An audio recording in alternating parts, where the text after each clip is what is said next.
chamado pensamento.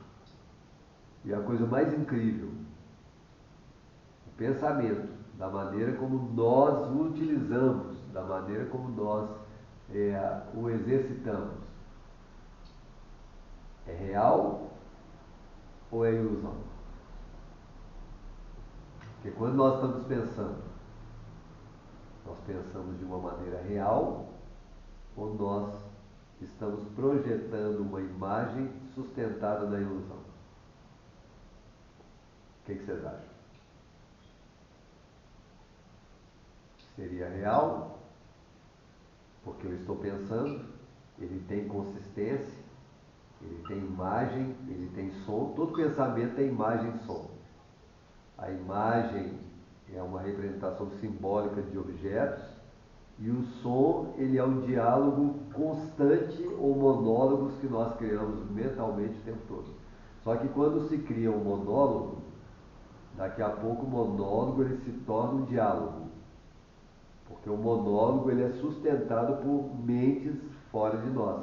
Os espíritos, seja eles de que natureza for, quando eu estou pensando, como o som ele é audível, é como se fosse um diálogo verdadeiro. E o espírito ele pode responder a esse diálogo, como se tivesse alguém conversando com ele. E se ele responde a esse diálogo, ele sustenta em nós um diálogo mental. Por isso que a força do pensamento é algo que a gente tem que tomar muito cuidado, porque conforme o grau, a intensidade,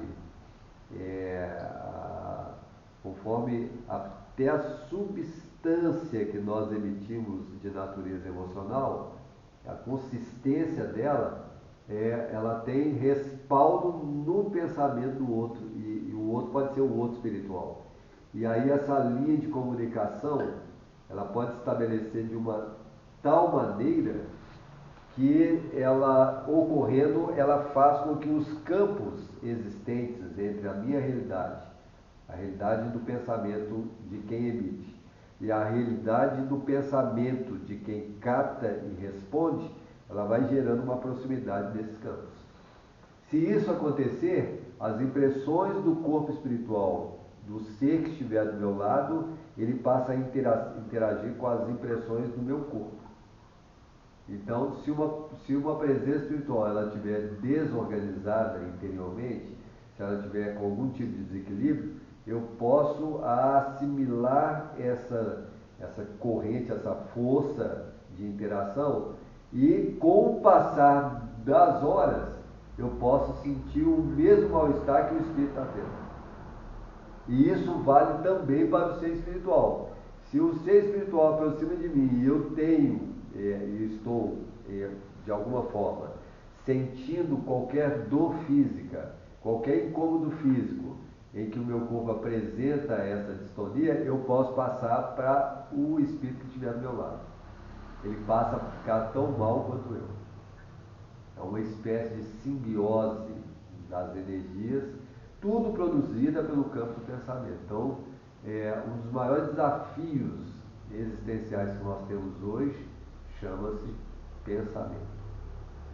Há uma necessidade, uma urgência de que a gente venha conhecer esses fenômenos do pensamento e tentar, dentro da realidade, uma diminuição de fluxos de pensamento. Então, eu estou num lugar, eu estou tranquilo.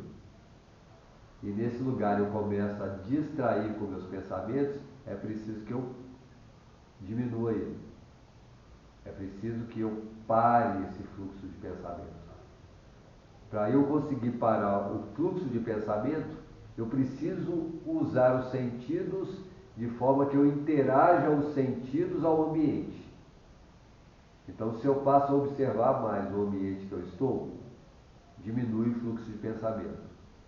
Se eu ouço os sons que chegam dentro da realidade, sejam eles sons muito próximos e sons muito distantes, eu permaneço dentro da realidade, diminui o fluxo de pensamento. Se eu tenho uma consciência corporal, de forma que eu possa observar o meu corpo em interação com o ambiente, ele também diminui o fluxo Então, é possível diminuir fluxos de pensamento usando com consciência os nossos sentidos. E se eu fizer isso, a possibilidade de uma ampliação do sentido vai acontecer.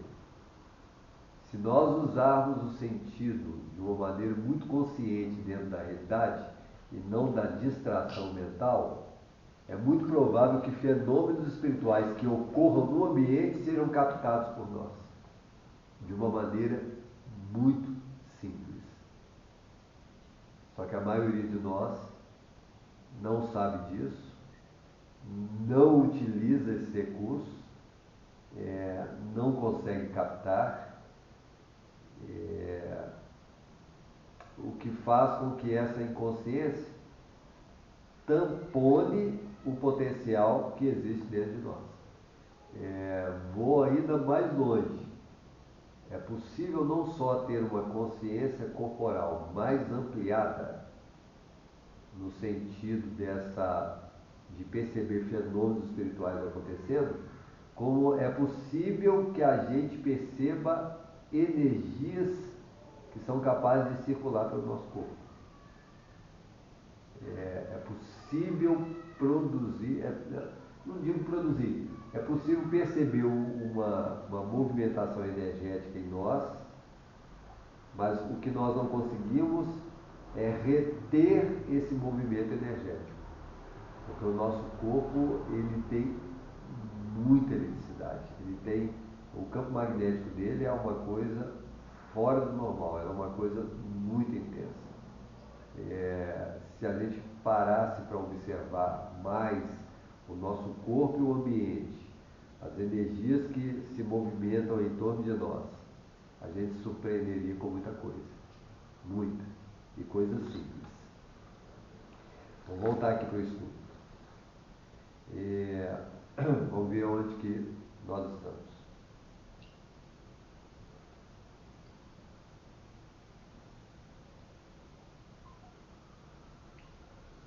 Vou voltar à colocação do Espírito, porque esse aqui foi muito intenso que ele fala.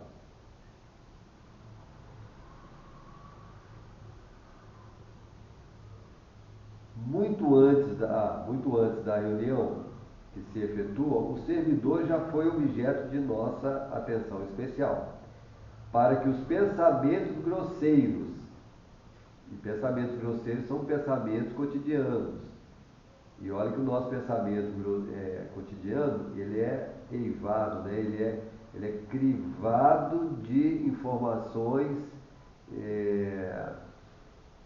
de características mais pesadas. Por exemplo, é muito provável que as linhas de comunicação visual que a gente tem, através da televisão, por exemplo, ela sempre apresenta uma informação de sensualidade, porque é comum que a pessoa, isso é muito sutil, né? Isso é só uma ideia, a pessoa vai se apresentar numa televisão, então ela não vai de qualquer jeito, ela vai se apresentar bem vestida, talvez a forma como ela esteja vestida seja uma roupa muito sensual, e o olhar de quem vai observar é contaminado pela informação que a pessoa ela passa inconscientemente para quem está observando.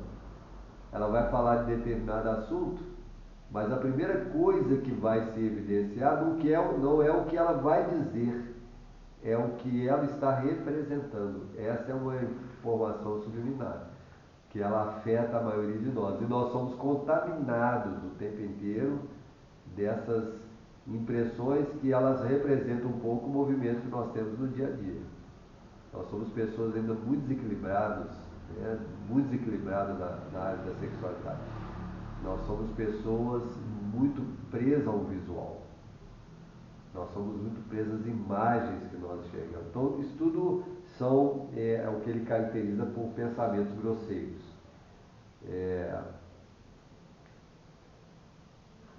Ele, né, o médico, foi convenientemente ambientado. E ao sentar-se aqui, foi assistir